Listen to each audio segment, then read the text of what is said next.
Angelica Marie Hadsell, an angel in wait. Sorry. Our baby girl's flying up to heaven's gate. A heart like yours just can't be defined in 18 years.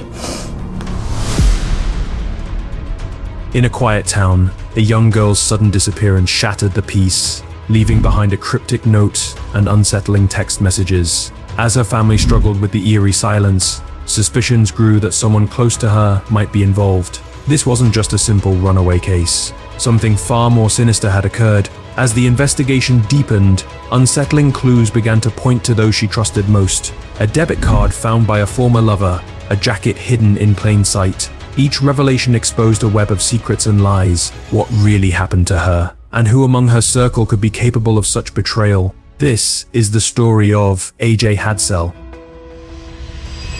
Chase Peak, Virginia, August 9th, 1996. Angelica Hadsell, known as AJ, was the first child of her mother, Jennifer Wright, and father, Mel Langer. From the outset, AJ's life was marked by many ups and downs. Her father was absent. He was living in Florida and had no desire to maintain a relationship with Jennifer and AJ. When AJ was just a year and a half old, Jennifer married a man named Zach Hoffer. With no connection to her biological father, AJ considered Zach to be her true father. A few months after their marriage, Zach legally adopted AJ. In the years that followed, Zach and Jennifer had two daughters, Justice and Gracie. AJ had a difficult childhood, but she found solace in sports and excelled in her studies. Though she was quiet and reserved, her life was stable until her mother Jennifer divorced Zach. After the divorce, custody of the three girls was awarded to Jennifer, with Zach allowed to visit Justice and Gracie every other weekend. However, because Zach had no biological ties to AJ, the judge ruled that he could no longer see her. Zach was heartbroken. In his eyes, AJ was his daughter too. He appealed the judge's decision for years, hiring numerous lawyers and spending a great deal of money, but his efforts were in vain. AJ drifted away from Zach, and their relationship ended completely when Jennifer remarried. This time, Jennifer chose Wesley Hadsell. Within a month, they married and the entire family relocated to a city in Virginia. AJ was 13 years old at the time. A new man entered her life, a new father figure. When AJ turned 16, Wesley adopted her. Jennifer and Wesley had two more children, a daughter named Abby and a son named Timothy. AJ finished high school and enrolled at Longwood University. She was serious about her studies and full of determination. In addition to her studies, AJ was also involved in the university's softball and field hockey teams. February 27, 2015. The university students began their spring break, and AJ returned home. Soon after, Jennifer noticed a change in AJ. She had become quiet with a sad expression, lost in her thoughts. When Jennifer asked her what was wrong, AJ revealed that her boyfriend, Joshua Campbell, had broken up with her. AJ and Josh had been dating for 2 years, and AJ loved him deeply. The breakup left her heartbroken. To make matters worse, around the same time, tensions began to rise between Jennifer and Wesley. Jennifer discovered that Wesley had been using drugs, particularly heroin, while in a drunken state. This revelation prompted Jennifer to throw him out of the house. She told Wesley, "We have 5 children, and I don't want the shadow of a hardcore drug user to fall upon them. Get yourself treated and come back home only after giving up your bad habits, or else you won't be allowed to meet us." Wesley promised he would try his best to change. He packed his bags and started living in a nearby hotel. Naturally, AJ, the eldest among the children, was deeply disturbed by these events. AJ was angry with her stepfather, Wesley, because she felt that his addiction had jeopardized their family. Yet she was also saddened by the situation, especially by the separation from her father figure. It was Monday, March 2nd, 2015. Around 7 a.m., Jennifer got the younger children ready for school. AJ had the day off, but she still woke up with the family. Before the girls left the school, Justice, AJ's younger sister, made AJ promise to take all the children out for milkshakes after school. Jennifer first dropped the girls at school and then headed to work. Around 2:30 p.m., Justice returned from school. When she arrived home, she noticed their pet dog wandering freely on the road, and the front door of the house was unlocked. Concerned, Justice entered the house and called out for AJ, but there was no response. AJ's wallet was on the sofa in the living room, alongside a basket of laundry with half of the clothes neatly folded. When Jennifer got home that evening, she was surprised by the scene. AJ was known for completing her tasks thoroughly and never left work unfinished. Jennifer went to AJ's room and noticed that some of her clothes were missing, but her winter coat and a black jacket were still hanging in the closet. One of AJ's shoes was lying on the floor. On the kitchen table, there was a pink sticky note with the words, "Dear Mother, with everything what's going on, it's a lot to deal with," written on it. Jennifer recognized AJ's handwriting, but the choice of words seemed strange. Moreover, AJ was not in the habit of writing messages with pencil and paper. Like most teenagers, she preferred to communicate through text messages. Jennifer immediately dialed AJ's number, but there was no answer. She then sent a series of text messages. "Where are you? Who's with you?" But there was only silence from AJ's side. As the hours passed and the sun began to set, Jennifer's anxiety grew, and she called Wesley. Wesley revealed that AJ had asked him for some money. Because meeting at home was prohibited, AJ had asked Wesley to meet her at a gas station. Wesley told Jennifer that he had $200 in his pocket, and he gave all of it to AJ. Wesley then went to work, and AJ assured him that she would return home on her own. Wesley mentioned that after this he had no further contact with AJ. Jennifer told Wesley to try calling her again, hoping she might respond after some time. Later, Wesley called Jennifer and informed her that AJ had sent a text message saying, "I need time. I am out with friends." Jennifer, trying to remain calm, thought that perhaps AJ just needed a few hours with her friends to clear her mind and would return the next day. March 3rd, 2015. When AJ didn't come home, Jennifer's concern grew, and she contacted the police to file a missing person report. Norfolk Police Detective David Benjamin was assigned to the case, and he began the investigation. He went to the Hadsell family's house to take statements from Jennifer and Wesley. Jennifer was convinced that AJ had been kidnapped, as she was not the type to suddenly disappear.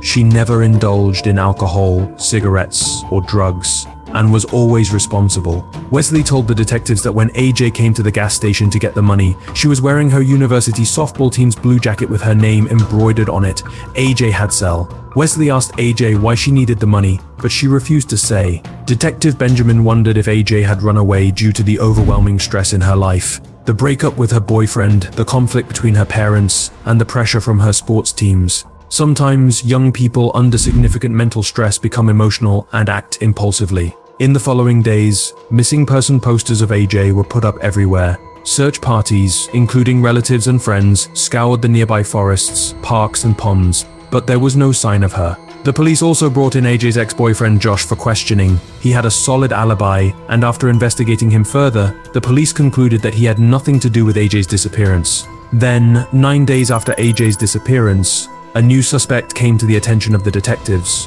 A boy named Corey French contacted the Norfolk police station, urgently saying, "Come here quickly, send an officer. I found something related to AJ's case on the roadside."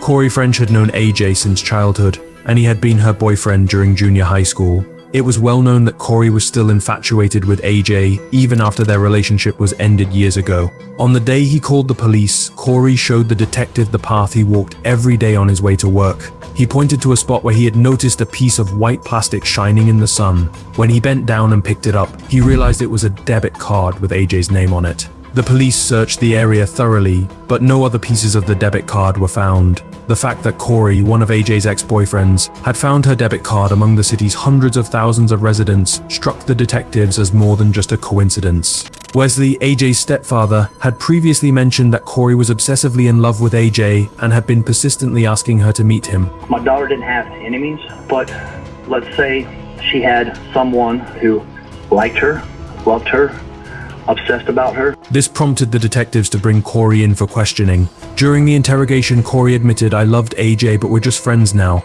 So they said, "Did you kill AJ?" And I was like, "No." Why would I wish her harm? Corey insisted that he and AJ hadn't seen each other for many months. With no concrete evidence against him, the detectives had no choice but to release him. As the days passed, the community continued to search for AJ, refusing to give up hope even as the investigation seemed to stall. Every day, search parties went out looking for any trace of AJ. Wesley was always at the forefront, determined to find his stepdaughter. He worked closely with the police and even organized a balloon release event to keep AJ's disappearance in the public eye. AJ's mother, Jennifer, gave frequent interviews to the media, ensuring that AJ's name remained on people's minds. Despite their efforts, there was no new information about AJ's whereabouts. Wesley, however, was fixated on Corey French. He repeatedly mentioned Corey to everyone, convinced that Corey was responsible for AJ's disappearance. He criticized the police for letting Corey go, believing they had been too lenient with him. Then, one day, something happened that seemed to confirm Wesley's suspicions. Norfolk Police Station received a call with shocking news. The caller was AJ's old friend, Andre Barr. Andre reported that he had visited Corey's house and had seen AJ's jacket there. It was the same jacket AJ had been wearing on the day she'd disappeared. Andre didn't confront Corey about the jacket. Instead, he left silently and contacted the police. The police immediately rushed to Corey's house. They hoped that if AJ's jacket was there, perhaps AJ herself or her body might also be hidden there. The police took Corey to the station for interrogation. During the search of Corey's house, they found AJ's blue softball team's jacket behind the sofa in the living room. Her name was embroidered on it, confirming it was the jacket she had worn on the day she vanished. In the interrogation room, the detectives showed Corey the jacket. They confronted him, saying, "You told us you hadn't seen AJ for months. So what was her jacket doing in your house?" Corey's face went pale, and he began to panic. He screamed in desperation, "How did this jacket get here? I don't know anything about it." My whole heart fell to my feet. My head, just exploded. I just lost it right there. The detectives knew that killers often keep something belonging to their victims as a trophy. This behavior, known as killer's trophy behavior, was a troubling sign. Despite Corey's protests, the discovery of AJ's jacket in his home intensified the investigation. Sometimes a killer keeps mementos from their victims, like a piece of jewelry, an item of clothing, or even a strand of hair, as a way to relive the crime. These trophies serve as reminders of their dark acts. The detectives knew this all too well, which is why they put relentless pressure on Corey, interrogating him for hours on end. Yet, Corey continued to plead ignorance, insisting over and over, "I don't know, believe me, I don't know anything." Despite their suspicions, the police had no choice but to release Corey once again. They had found nothing else in his home, no body, no fingerprints, no blood, no DNA evidence to tie him to AJ's disappearance. The lack of concrete evidence left everyone frustrated. Wesley, however, was not ready to give up. His anger toward Corey grew into an obsession. Convinced that Corey was responsible for AJ's disappearance, Wesley began a relentless campaign to torment him.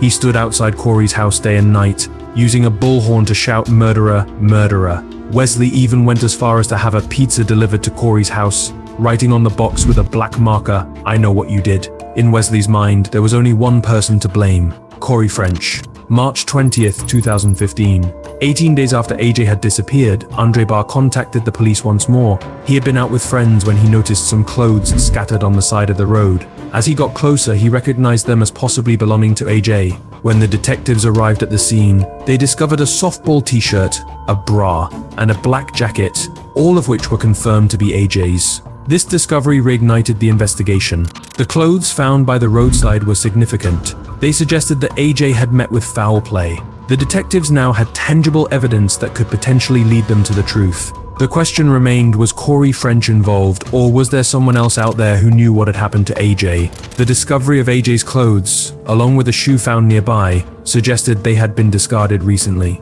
The items showed no signs of exposure to the elements like sun, dust, and rain, indicating they hadn't been there long. This raised suspicions among the detectives, who now turned their focus to Andre Barr. After all, it was Andre who had found AJ's jacket at Corey's house, and now he was the one to discover these items. Andre was brought back to the police station for questioning. Initially, the interrogation was routine, but as the questions became more personal, asking about his whereabouts on the day of AJ's disappearance, whether he had a girlfriend, and if they could see his cell phone, Andre grew visibly nervous. "Are you suspecting me?"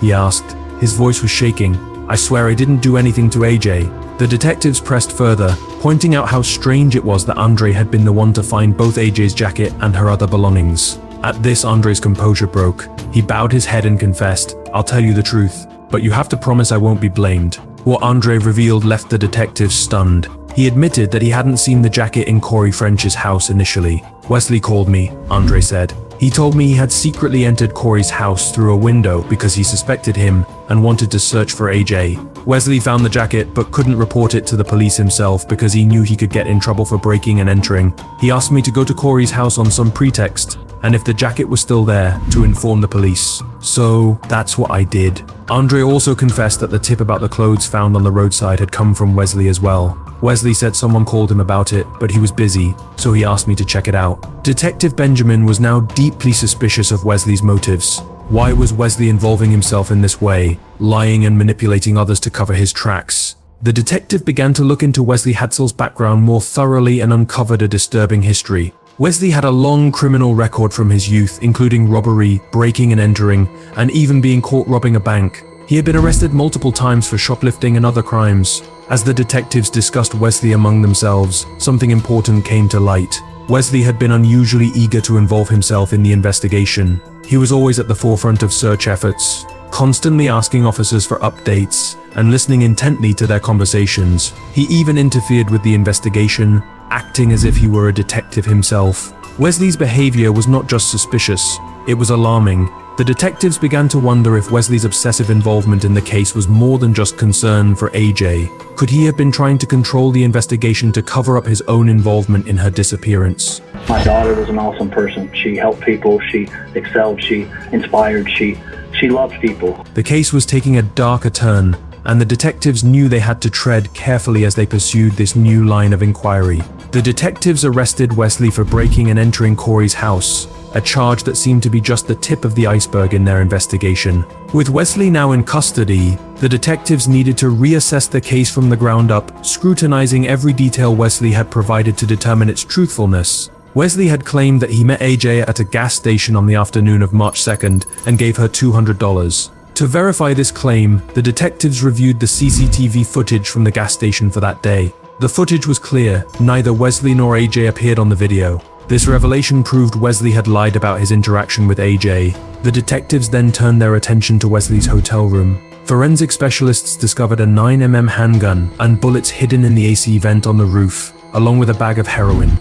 This find added a new layer of suspicion to Wesley's already questionable behavior. Next, the police inspected Wesley's van, which had been outfitted with GPS tracking by his company. To the detective's surprise, the tracking dogs, trained to detect the scent of decomposing bodies, began barking vigorously when they approached the van's trunk. This response heightened the urgency of the investigation. The GPS data from Wesley's van revealed that, after leaving his hotel and heading to work, Wesley had made an unexpected stop near a deserted house in Suffolk, about an hour away from Norfolk. This stop was out of place and inconsistent with Wesley's stated activities. Detective Benjamin reviewed the GPS data carefully. The timeline showed Wesley had stopped near the abandoned house for an extended period before resuming his route to work. This location was now a focal point in the investigation. With this new evidence, the detectives planned a thorough search of the area around the deserted house. They hoped to find more clues that might connect Wesley to AJ's disappearance and possibly uncover the truth about what happened to her. April 9th, 2015, detectives and forensic experts arrived in large numbers at the abandoned property in Suffolk. The house was eerily quiet, its long grass indicating neglect and abandonment. Inside, the house was devoid of furniture, and after hours of searching, there were no immediate clues to be found. Detective Benjamin decided to focus on the backyard, where he noticed a shutter and a ditch filled with muddy water. The cover that had been placed over the ditch seemed out of place. With cautious steps, he removed the cover with his foot, and what is discovered was the body of 18-year-old AJ, lying face down in the muddy water. Her black hair was tangled, and her pants were pulled down to her ankles. The scene suggested a brutal and violent sexual harassment. The body was carefully removed and transported to the morgue for a post-mortem examination. Chief Medical Examiner Dr. Vantigunda conducted the autopsy. Dr. Gunda's findings revealed that AJ had died from heroin poisoning. The amount of heroin in her system was alarmingly high, enough to kill 3 people. This indicated a deliberate and malicious act. A hair follicle test was performed to determine if AJ had a history of drug use. Dr. Gunda's analysis confirmed that AJ had not been a drug addict and had not used heroin regularly. The results suggested that the heroin had been forcibly injected into AJ's system. Further examination of AJ's body revealed extensive physical trauma. There were multiple wounds on her chest, wrists, and eyes, indicating severe physical abuse. Additionally, marks on her neck suggested that she had been strangled. The combination of these injuries painted a picture of a brutal struggle and a calculated act of violence. The muddy water in which AJ's body was found made it difficult to determine exactly how long her body had been submerged. The investigation faced numerous delays, including legal maneuvers by Wesley's lawyers and interruptions caused by the COVID-19 pandemic. The case now had a clearer picture of the horrific crime that had been committed, but it also presented new challenges for the investigation as they sought to bring justice to AJ and uncover the full truth behind her tragic death. But finally, in February 2022, the trial of 44-year-old Wesley Hadsell began in South Hatton County Court. Prosecutor Tony Colvin presented all the evidence. Wesley's drug dealer also testified that, on the second day of AJ's disappearance, Wesley had purchased worth $900 heroin from him. CCTV footage from a nearby bank was shown to the jury. This bank was close to the deserted house where the body was found.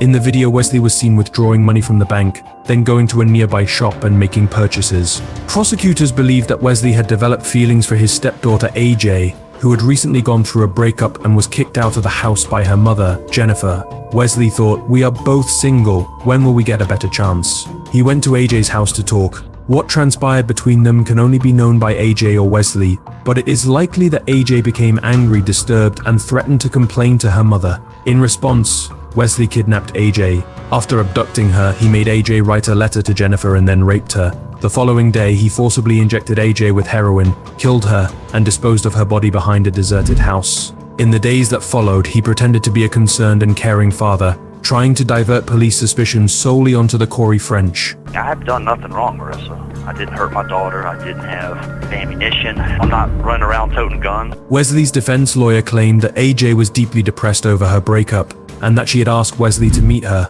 During their meeting, AJ died and Wesley had no fault in her death. The defense suggested that AJ might have been on antidepressant medication. Judges didn't buy this story. Wesley Hadsell was sentenced to life imprisonment. This was the tragic story of AJ Hadsell. If you found this story compelling, make sure to check out our next videos, where we dive even deeper into unsolved mysteries and chilling true crime cases. Click on one to continue unraveling the secrets, or choose the other for a new tale that will keep you on the edge of your seat. The truth is waiting. Are you ready to find it?